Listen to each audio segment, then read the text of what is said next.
Hello, this is Brother Oats. If Jesus were to visit your church this Sunday, what would he say? Would he comment about the building? Would he notice the size of the congregation? Or would he mention the amount of offering that was given?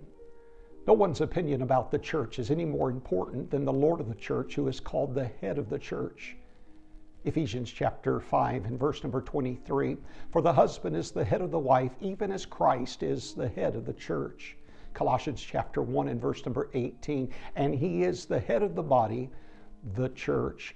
Out of the 7 churches along the ancient mail route of Asia Minor, 5 received a condemnation from the Lord, beginning with Ephesus. Revelation chapter 2 and verse number 4, nevertheless, I have somewhat against thee, because thou hast left thy first love. No amount of separation, sacrifice, or service will ever take the place of a lack of love for Jesus. The second church that received a rebuke from Christ was in Pergamos. This church compromised with the world by holding to the teachings of Balaam and the Nicolaitans, which eventually led to idolatry and to immorality.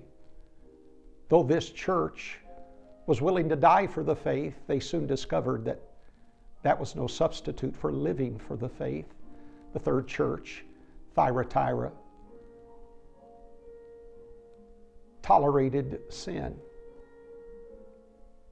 due to the seductive teaching of a woman who was Jezebel-like. Revelation chapter 2 and verse number 20.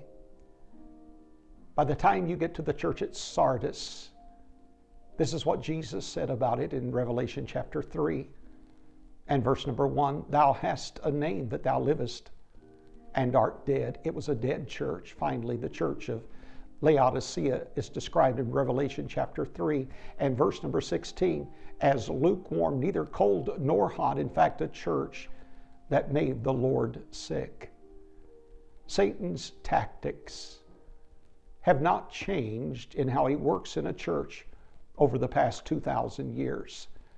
If a church lacks love for Jesus, Satan will seek to fill that void by compromising with the world.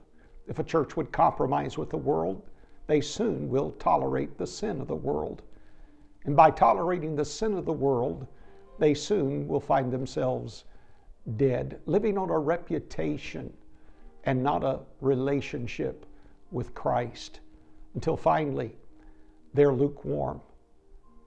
They are a church that is apostate, where Jesus is not even inside the church. He is standing outside the door of the church and knocking. Revelation chapter 3 and verse number 20. Now, there are no perfect churches, because there are no perfect church members. But remember, the church triumphant is not like a business that you join. It is a family that you should be a part of. Bereans, search the scriptures. God bless you.